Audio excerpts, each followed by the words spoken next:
What's up, boys, and welcome back to yet another opening. So, this is like episode 6, I believe, of me desperately trying to get the Twilight Blade from one of these containers. And before the misery of opening up these boxes begins, I do want to say a big thank you to everyone that has recently joined in on the VIP Discord, which is pretty much like a Patreon where you support me as a content creator, and in return, you get invited to a Discord server where you can watch all of these YouTube videos before they go public on YouTube.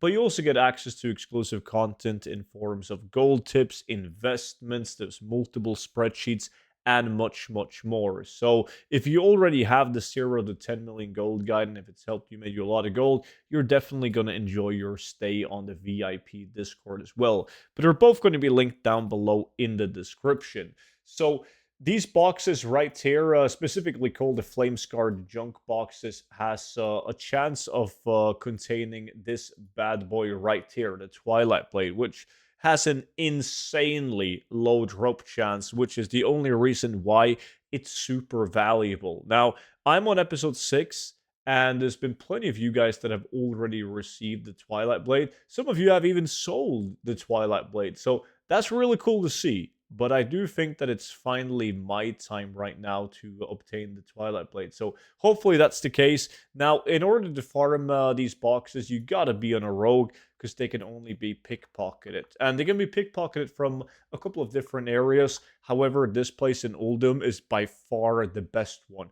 If the map doesn't look like this for you, you got to talk to Sidormi down here to travel back to like the OG Cataclysm Uldum. And once you're here, you want to pickpocket, or rather, you want to sap this elite mob that's leading the pack. Because once you do so, every single mob will just stop, so you can pickpocket them. And once you've pickpocketed them, you always want to kill the mobs. And since we're killing mobs, you might as well have this one on, the Potion of Treasure Finding, because it has a chance of giving you a tiny treasure chest, which will give you a bunch of different Cataclysm materials. So it's just adding a bit to the gold per hour. And also, the main reason why you want to kill them is because the mobs will fully respawn with like pockets to pickpocket again before the pickpocket loot spawns on a living mob, if that makes sense. Like if you pickpocket a mob, you have to wait until you can pickpocket it again. But if you pickpocket and kill it, it's going to respawn and you'll be able to pickpocket the mob again, but way faster than keeping the mob alive. So once you've done like all of these big packs up the stairs, you want to keep flying over to the Temple of Uldum because there's going to be a lot of mobs here as well, and you need some time for the mobs, the big packs on the stairs to respawn. So you might as well pickpocket and kill these right here as well, like alongside the entire mountain. There's going to be lots of mobs, and you even have time to fly down to the obelisk of the moon and pickpocket like all of the mobs in this area as well, underneath all the tents and whatnot, and kill those, loot those as well. Once you've cleared out this area, you can then return to the bottom of the stairs, and everything will be respawned. So that's how you farm it. Outside of getting the boxes, the direct loot table from pickpocketing the mobs can give you the loaded gnomish dice, which is a toy who, funnily enough, used to sell like many years back for like 40, 50,000 gold. And then it went to like 20, 25,000 gold for quite some time. But after I made these videos, they've just been really, really bad on the majority of the realms in the game, where it's currently sitting at 3.3k. So it's gone down a bit as well, actually. So very interesting. The reach and sales average is almost 3 times as high. But I'm willing to bet that the region sales average is just going to keep on dropping as well as people are trying to get this blade. So outside of the loaded gnomish dice in the boxes, when you kill mobs, the mobs are Cataclysm mobs. And since patch 10.17, I believe, you can also get the rhinestone designs and also the top hat as well from killing any Cataclysm mobs. So I received the top hat myself. If you watched my last video, I haven't received rhinestones yet. But what we're going to do now is we're going to open up these boxes, and we're going to get prepared to be very miserable because the odds of getting this, I mean, at some point, surely I must get it, right? It's not like I can open up like 150,000 of these junk boxes and never get the blade. I mean, technically you could, but that's very unlikely. Please, but we'll see.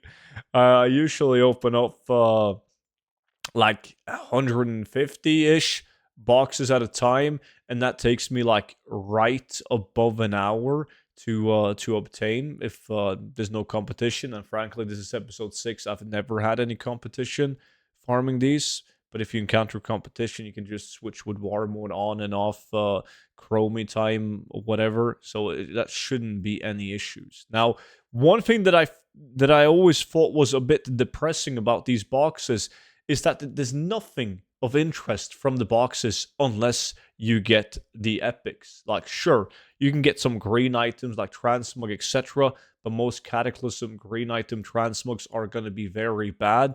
So if you open up 150 lock boxes, you might get like a couple of greens, not even a handful of green items out of these boxes.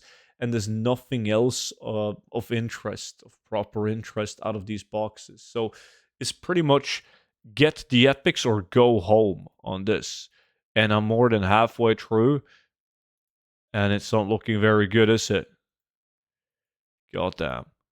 For each week that passes and each opening that passes, people are starting to laugh at me more and more. Well, people love to see me be miserable, though. So I guess you guys don't mind. But when I finally get the blade, there's gonna be no indication in the thumbnail or in the title that I actually got it. So people will have no clue, and they're gonna be just as surprised as me when I pick up the blade. No. Close. Would have been cool if it actually dropped there, though. Wouldn't it? Goddamn! 8 left. There's only 3 boxes left. I'm going to do the secret ritual on these. If you guys aren't familiar with the secret ritual, it is absolutely insane. Not warband. Shit, I can't do the secret ritual on this tune, can I?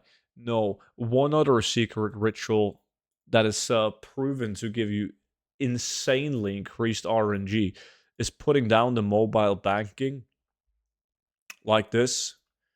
Walk on the chest and jump on it 1, 2, 3 times. Sit down so you're inside the chest, and then you open up the junk boxes. And absolutely nothing. But it has a 50% chance of working because it either works or it don't. Only 2 alternatives, 50%. So it was worth the shot. Anyways, that was kind of bad. I'm not gonna lie. But next one, for sure, will get me the Twilight Blade. With that being said, I appreciate you all watching my videos. Don't forget to subscribe if you haven't, and feel free to check out the 0 to 10 million gold guide together with the VIP Discord, both linked down below. And I'll see you all back in at tomorrow's video. But until then, bye-bye.